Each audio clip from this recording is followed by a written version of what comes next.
All right, everybody, welcome back. We're doing Deacon of Wounds by David Annandale. And before I get started, we are changing up, and hopefully for the last time, kind of the structure of this video. So the review is going to incorporate, like, who's this book for, the actual review proper, like the homework section, whether I think it's like a satisfactory ending, and then also a couple of critiques. So that's going to be pretty norm. It's just going to be all lumped together instead of like it's separate things. Then it's going to go move into the summary. Then it's going to move into the character analysis. So that all is pretty much normal. But notably, the second half of this video is going to be like this, the story and lore breakdown. It's going to be chock full of spoilers. And essentially, I've been told that I should add pretty much a second half for the people that just will not read the book because either they don't have time or because they have read it and they don't want to read it again. And they just, like, you know, it's just helpful to have that. Like, you don't need to read a 6-hour book if you've already read it. There should be something that you can go back to give you like a Cliff Notes version of what this is. And then also just for people that like can't be bothered, because for whatever, I'm not here to shame. All right, some people just don't like reading, but they still want to like absorb the lore. So here you go. The second half of this video is really just going to be like a play-by-play and also like lore implications and some other stuff. But yeah, anyway, should be the last structure change. From here on out, this should be pretty much what the videos look like. I'll have everything marked out. But yeah, anyway, without lollygagging, let's get going. Deacon of Wounds was written by David Annandale. It's a grim, atmospheric tale characterized by elements of faith, doubt, and corruption. The many-layered depths of this story and its implications leave you with more questions than answers as to the nature of chaos, but in the best way possible. As with the best of Warhammer books, we see what it is to be just one among the teeming trillions of humanity that occupies a wholly hostile galaxy. The short read contributes massively to the speed and confusion the characters feel as their world crumbles around them, suffering from events that are both mundane but also supernatural and end up being like far beyond their capability of understanding or like justifying. While this book is a recommend from me, for sure, there are some critiques that I do have. I would have liked to see a much more fleshed out rendering of what a world would look like that is essentially governed by the ecclesiarchy, especially during a crisis, much less a crisis at the hands of the warp, wherein the fanatical nature of the church would have been cranked up to 11 as a response. Essentially, what I would have liked to see is the sermons actually like written out and narrated, and then, you know, like that whole thing. The rites performed in the book also, I want them to like actually described and not just like, and we did the rite of blah blah blah, and then we did the rite of blah blah blah. I'm just like, look, you can describe them, it's okay. Like for someone like me who doesn't really attend church pretty much ever, I don't really know what some of these would actually look like, and I'm sure some people could relate. Also, they could have changed. So I would have liked to see much more of the ecclesiarchy like kind of explored as well. So as good as this book is for what it's trying to do, there is a huge missed opportunity there to kind of put the ecclesiarchy on display, since all but a fraction of the characters were members of the church. Second kind of critique, it's odd for me that all the characters, they're said to be like archdeacons, relic keepers, cardinals, chirurgeons, head of security, or like a Cenobite, but you really wouldn't be able to guess that from how they act or talk. The only characters that kind of embody the roles that they are probably Bergen and Bethia. But my third critique is how little like panic there actually seems to be. Like, it just doesn't seem like a world is being consumed by famine and disease. It just doesn't feel like that. It feels very rote. But yeah, it's more of like a subtle thing than it is like in your face. Like once you notice it, it's hard to like look away. But yeah, anyway, Magaret, which incredible name for the city, by the way, is literally the last functioning city on the planet. And the level of urgency in the book is just not the level I would expect to find from a society that is on the brink of collapse. Plus, like, it's hinted that the planet of Theotokos has been out of communication from the wider Imperium for like a really long time. You know, that's pretty much it for my critiques. I think it's still great. I know that I came off as a bit harsh, but like I really like this book, and especially being that it's in like the horror section of books. You know, like, to those that have not made acquaintance with these you know, gifts of literacy, they just, most of the time they fall short. Like, Warhammer horror for some reason is just like, for a genre and an IP that really seems perfect for horror, that almost comes as like a detriment, because most of the Warhammer horror books are just like not good, like, full stop. So is there any homework? I would actually say that you could get away with not knowing anything, and it would actually make this book better. If you do know about like the universe and you're a Warhammer veteran, blah blah blah, like, I would say that the enjoyment of this book is more in the implications and exploring kind of like the nitty gritty of the lore than it is like the actual premise. Now, if you're not like a lore nerd, then this book is not good. Like, I will not defend this book if you're not here for like, oh, the nuances, and oh, what does this say about Nurgle, and how does fate blah. If you're not for that, and you're trying to like, you are here for the premise, then no, this book is just straight bad. You are not going to like this. And yeah, I'm not going to defend that. I am a lore nerd, so I really like this book, but just because I like it doesn't mean you will. Who's this book for? I would say it's for cosmic horror fans, and also like Nurgle worshippers, and just generally like Warhammer enthusiasts. Like, if you just read anything Warhammer, then you'll like this. I wouldn't go into this expecting complexity. Like, this is not a Watcher in the Rain situation. It is very plain. It's a basic story that uses basic tropes to kind of push itself along.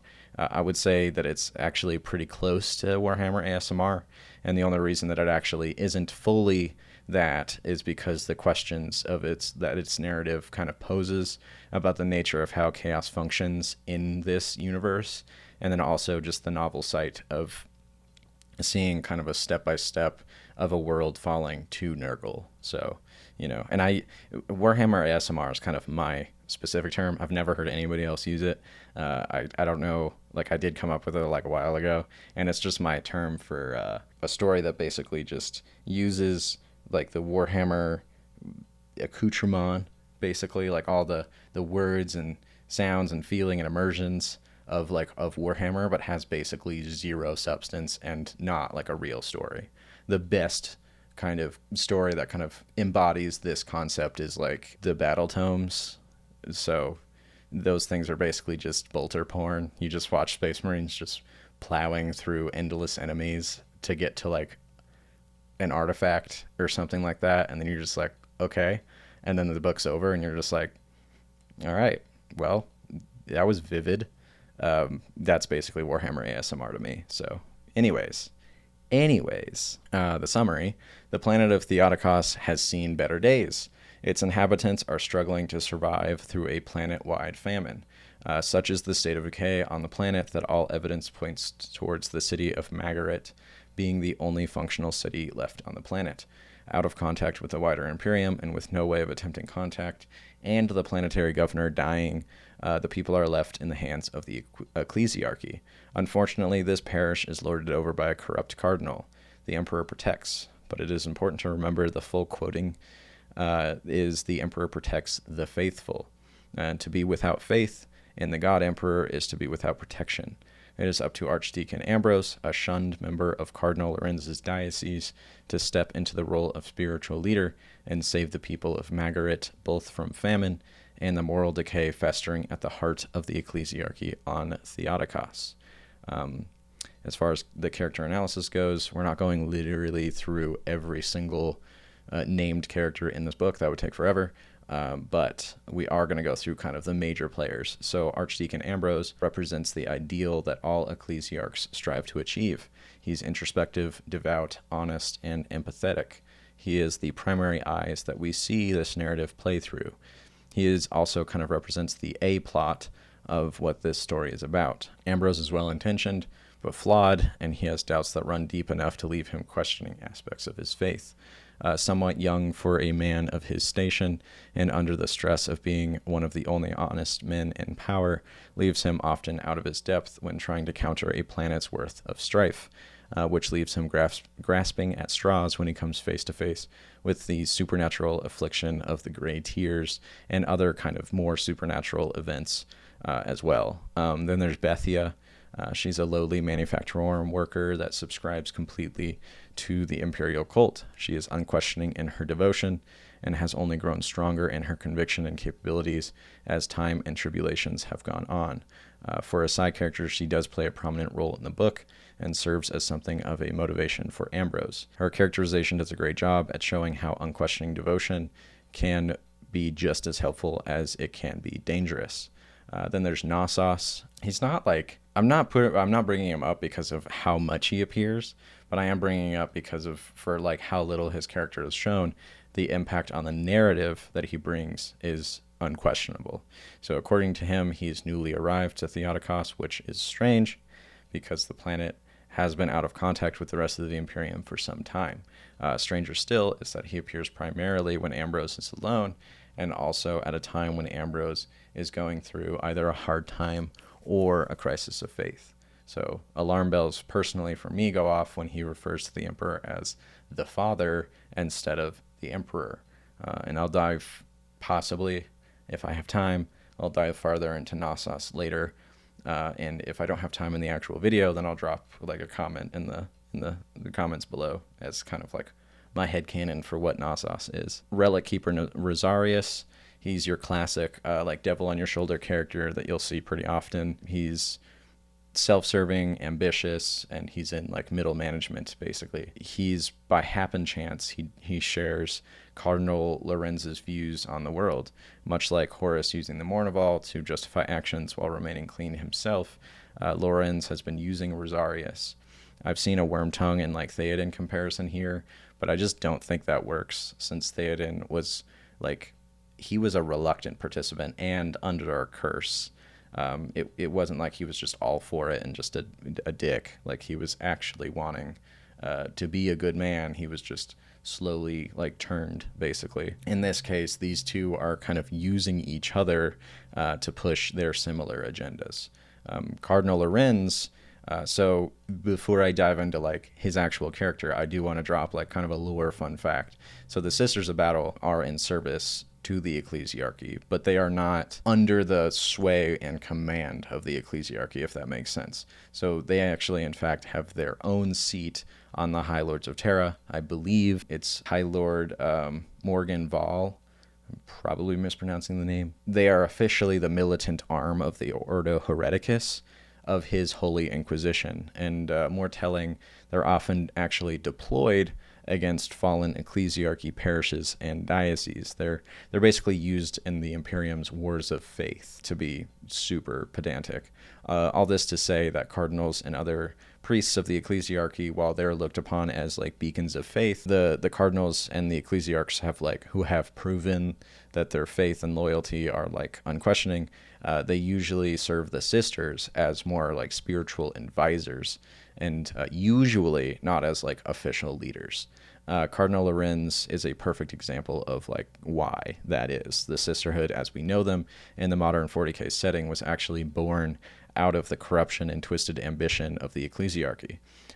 Just as the ecclesiarch's cardinals' sloth and inaction has directly resulted in the full collapse of his diocese, we don't actually get to see like a lot of him, but who he is, what he wants, and how he has lived can actually be seen and guessed pretty accurately, not in the scenes that he like is in, but instead it can be plainly reflected back to us by the state of the world and the city of Margaret itself. So yeah, the rest of the actual video is going to be a full-on like, get ready for some spoilers. I read this so you don't have to experience. But yeah, so if any of that was compelling, highly encourage you to read this book. It's really good. It is a recommend. especially for Warhammer Horror. For Warhammer Horror, this book is like a shining beacon of literary excellence.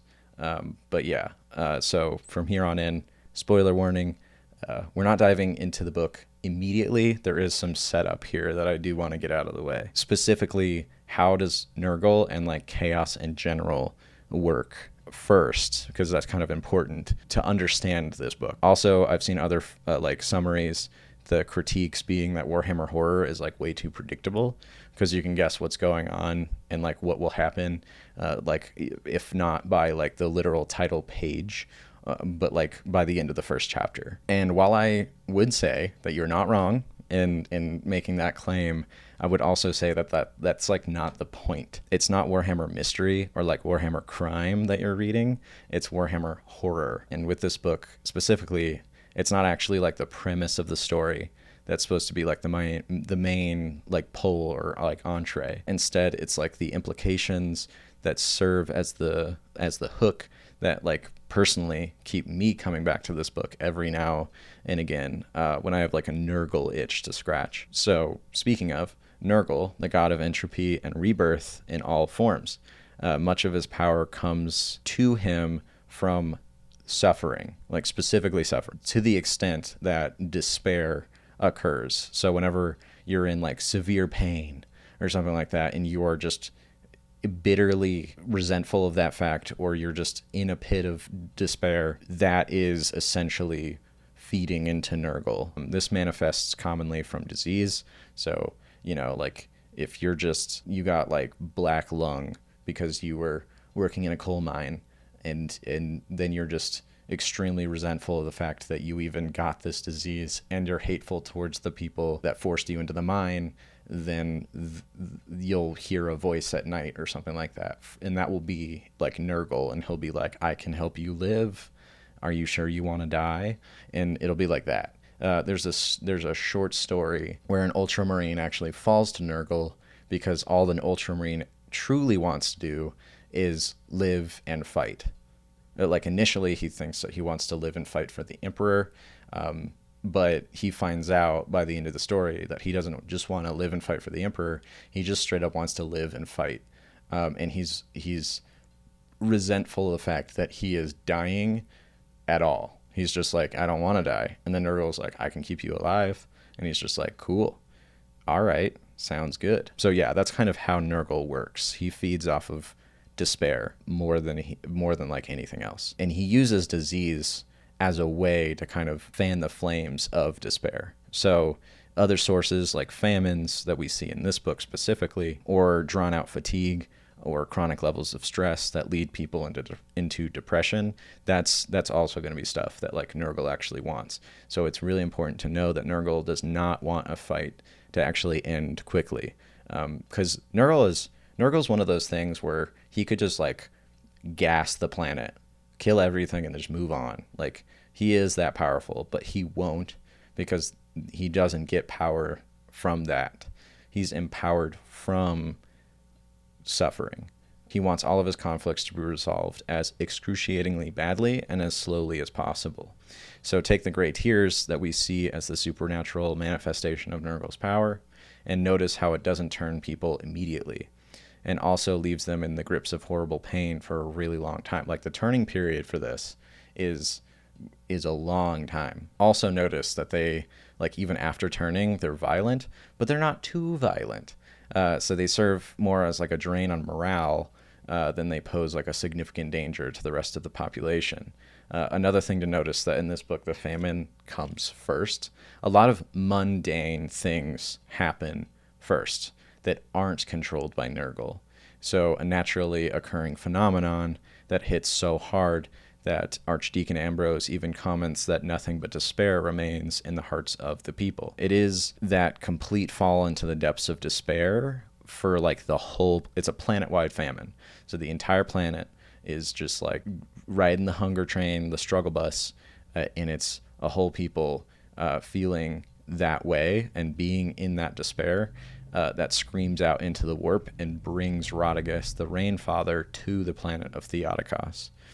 So it's the moral decay and the decisions following Rodriguez actually showing up of the major players on the planet that allows Rodriguez to have even greater and greater power and eventually actually manifest himself into real space. So notice that much of the book's length features mundane diseases and strife that can be cured with known science, and it doesn't start getting out of hand until interim Cardinal Ambrose becomes the literal Deacon of Wounds as he starts making decisions that become ever more extreme, and that culminates in a forbidden ritual to the Rain Father himself. I said it in the beginning, but it's worth mentioning again. The Emperor protects the faithful, and without true faith in the God Emperor, there is no protection against the predations of the warp. It isn't fate or some inexorable fall into the clutches of demons that brought down the city of Magaret and the planet of Theodokos. Instead, it is the conscious decisions that the people on the planet made. There is an encounter with a demon in the Siege of Terra books, and the book is called The Solar War, and it's written by John French. It's where, so a ship captain is being corrupted by a demon. And I'm paraphrasing, but essentially the demon ends up saying that the choice to listen to a demon or come under the sway of chaos is actually wholly up to the actual person. The demons only have as much power as a person, or like people in general, kind of give them. It makes sense because like humans created chaos. Chaos is like a reflection of humans. They represent like our fears and all that jazz. Like they're emotional beings. We can reject their promises and truths because in our heart of hearts we know that to acknowledge the demon or do what they say or like make a pact will ultimately result in our souls being forfeit and a much worse fate awaiting us after we die. It also adds that even with that subconscious knowledge, humans more often than not still end up falling to chaos. Now, I hear what the non-existent comments section are going to say, because I don't have that big of a following and this channel is super tiny, but I can imagine that people are going to say, but the chaos gods and their demons can see past, present, and future. Also, they came from a different plane of existence. Also, they're so powerful, even if they don't qualify as gods by definition, they're so powerful they might as well be, blah, blah, blah, blah, blah, etc. And to that, I would point you to the Grey Knights, who have never had a corrupted individual in their ranks. I would also point to the Silent Sisterhood, who biologically, like, basically can't be corrupted because they physically cannot believe that these things exist. Like, they see their, like, corporeal form, and they're just like, yeah, there's no way I'm believing in you.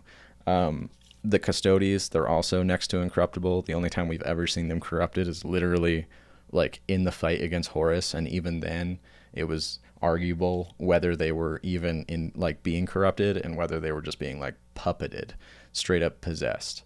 Fabius Bile is also like, he literally banishes a greater demon because of his just like sheer level of just like willpower, and also because he just doesn't believe that they exist. He's just like, you guys are extraplanar entities. I don't think that you're real, to the extent that this greater demon just is banished. So the common thread here is that belief in these entities allow them entry into real space and also entry into you, like a person. Like you fall to chaos when you actually believe in them, but also when you like accept what they're saying or make a pact with them.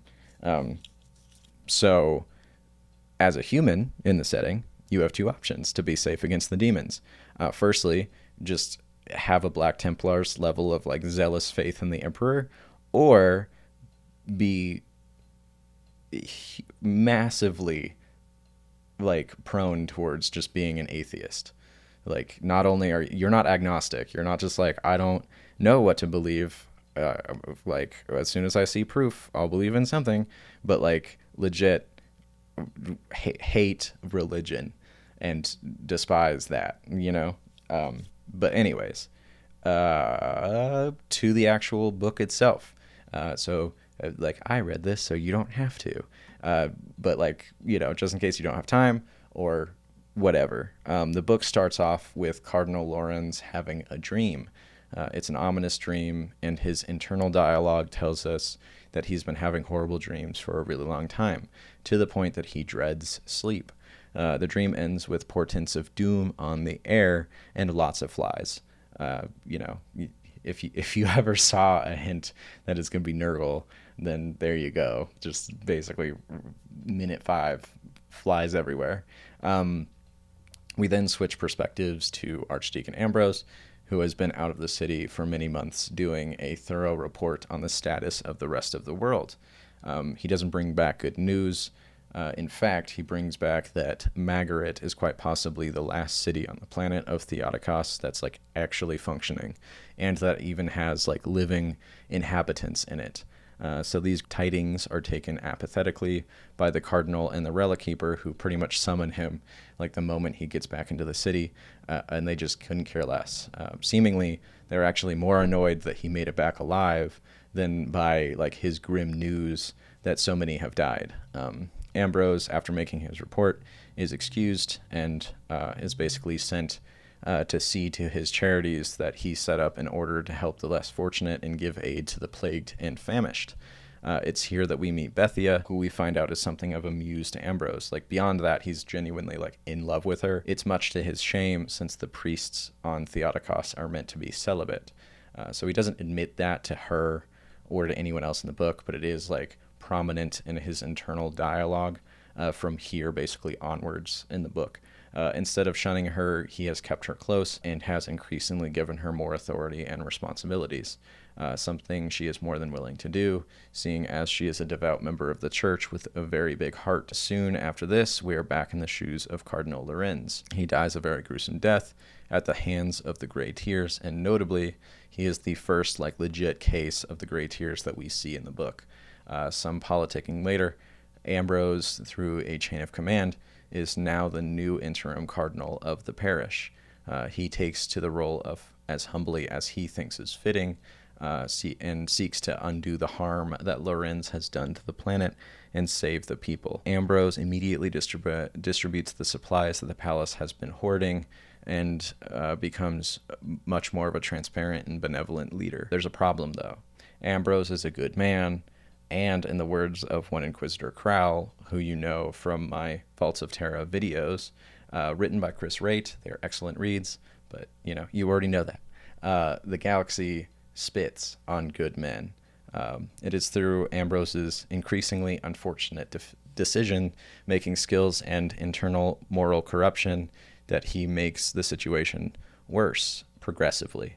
Ambrose is haunted by the doubts about his faith and the Emperor's will on Theotokos. He also has a festering bitterness that blooms into full-on hatefulness towards those that he deems as corrupt. His hatefulness boils over into his sermons, and that rhetoric grips the people of Magaret. They soon turn on each other, and those that are sick become likened to a heretic. Instead of reaching out a helping hand, they are butchered or burned. And as we all know, the heretic is no longer human. They have given up their humanity, are now less than human, and undeserving of pity, for after all, innocence proves nothing. Ambrose is also tempted down the road of corruption by the mysterious Cenobite Knossos, who offers ambiguous guidance. As the plague worsens, Ambrose's decisions become more extreme to basically meet the extreme nature of the diseases starting to kind of propagate. Ultimately, it culminates in a forbidden ritual that is literally meant to summon Rodigus, the Rainfather. Yeah, he sacrifices people, etc., etc. He does it because he thinks that the Rainfather is actually kind of an obscure name for the Emperor, and like the scroll that Knossos like brings him to this like decaying chapel. Ambrose basically justifies the decay that he sees in that chapel as basically an obscure sect of the imperial creed or the imperial cult, but it is not. It is definitely a right to summon Rodigus. He's a greater demon of Nurgle, second in his name, and if you've read Godblight, he's actually first in his name, and you know why. But it's not about Godblight, it's about Deacon of Wounds. So the ritual ultimately brings the physical manifestation of Rodigus, and it basically serves as the final nail in the coffin of Theotokos, and basically the end of the book is everything's doomed. And it's, again, this book isn't because this isn't, you're not supposed to enjoy this book because like you couldn't guess the end. You're supposed to guess like this book for basically the nuances, the implications, and all like the kind of the lore within the book than you are anything else. But yeah, I'm actually over my time, but I do want to say thank you for watching. Whether this video gets like 1 view, hundreds, or like it's not going to happen, but thousands, I do want y'all to know that I'm like super grateful for your time. The next book that I'm covering is going to be Faith and Fire by James Swallow. I do want to stick with the ecclesiarchy for like a little bit longer. But yeah, with that being said, see you next week. Thanks again.